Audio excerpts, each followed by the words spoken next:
गुरु प्यारी सात संगत जी, राधा स्वामी जी।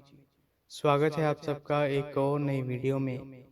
संगत जी, आज की जो साखी हम आपको सुनाने जा रहे हैं, ये साखी बहुत ही प्यारी साखी है। आज की साखी सुनकर हमें ये मालूम होगा कि जो लोग भजन सिमरन को पूरा वक्त देते हैं, तो फिर वो मालिक भी, वो सतगुरु भी उनकी पूरी देख रेख करते हैं।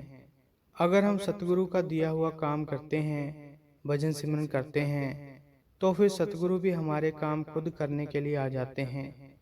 तो संगत जी, आपके आगे यही बेनती है कि साखी को पूरा जरूर सुनिएगा, और अगर आप हमारे चैनल पर नए हैं तो चैनल को सब्सक्राइब जरूर करें जी। ये साखी पंजाब में रहने वाली एक बीबी की है, जो शादीशुदा थी और उसके बच्चे भी थे। उस बीबी का पति किसी कंपनी में जॉब करता था और बच्चे छोटे थे। वो अभी स्कूल में पढ़ते थे। वो बीबी अपने सतगुरु से बहुत प्रेम करती थी और भजन सिमरन बहुत किया करती थी। उसे जब भी वक्त मिलता वो सिमरन में बैठ जाती, पर उसका पति इस बात से नाराज था, क्योंकि वो बीबी क्या करती थी कि जब बच्चों को स्कूल भेज देती थी, फिर वो अपने पति के लिए खाना बनाकर टिफ़िन तैयार कर कर पति को दे देती थी और सिमरन में बैठ जाती थी। जब फिर उसका पति जॉब पर जाने के लिए निकलता था, तो बीबी भजन सिमरन पर बैठी होती थी। तो उसके पति को दरवाज़ा खुला ही छोड़कर जॉब पर जाना पड़ता था। वो जॉब पर तो चला जाता था, लेकिन उसका सारा ध्यान अपने घर की तरफ लगा रहता कि दरवाज़ा खुला है, दरवाजे में कुंडी नहीं लगी, कहीं चोरी ना हो जाए। उसने अपनी पत्नी को बहुत बार समझाया कि तू मेरे जाने के बाद भजन सिमरन में बैठ जाया कर, लेकिन उसकी पत्नी नहीं मानती थी, क्योंकि वो एक पल भी बेकार जाने नहीं देना चाहती थी। फिर एक दिन पति ने सोचा कि ये तो मानेगी नहीं, मुझे ही कुछ करना पड़ेगा। उसने क्या किया, उसने एक तरीका अपनाया। वो क्या करता था कि जब वो जॉब पर जाने लगता, तो अंदर से कुंडी लगाकर छत से जाकर पड़ोसियों के घर में से बाहर चला जाता। फिर उसने सोचा कि आखिर कितने दिनों तक ऐसा करूंगा, रोज रोज ऐसा करना भी ठीक नहीं है। कुछ दिनों के बाद डेरे में भंडारा आ गया। फिर वो दोनों मियाँ बीबी सत्संग सुनने के लिए डेरे चले गए। वहां जाकर किसी तरह उस बीबी के पति ने सेवादारों से बात की और हजूर महाराज जी से मुलाकात करने के लिए उसे वक्त मिल गया। वो अपनी पत्नी को लेकर हजूर महाराज जी के सामने पेश हो गया और उसने अपनी सारी बात हजूर महाराज जी को सुनाई।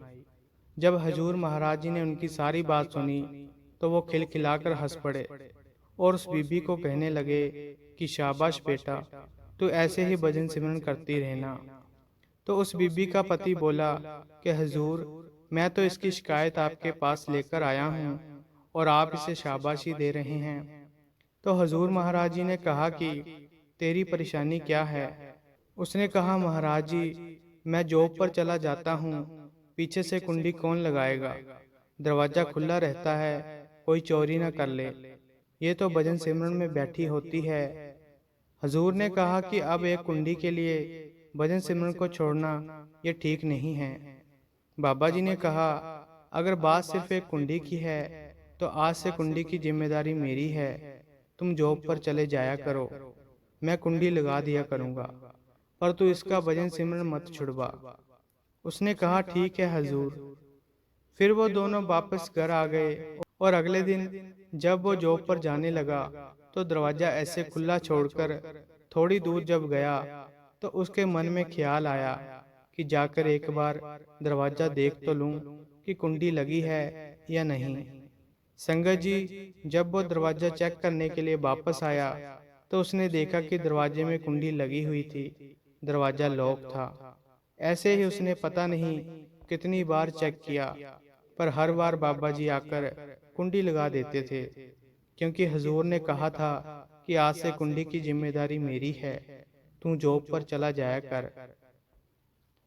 संगत जी, अगर हम सतगुरु का काम करेंगे, तो सतगुरु भी हमारी देखभाल जरूर करेंगे।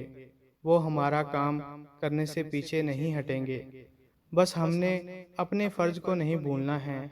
रोज रोज भजन सिमरन का अभ्यास करना है और 2.5 घंटे रोज ड्यूटी समझकर बैठना है, चाहे हमारा मन लगे चाहे ना लगे। भजन सिमरन हमने ड्यूटी समझकर करना है, फिर सतगुरु भी हम पर पूरी कृपा करेंगे। तो संगत जी, अगर आपको ये साखी अच्छी लगी तो लाइक शेयर और कमेंट करें और चैनल को भी सब्सक्राइब जरूर करें जी। राधा स्वामी जी।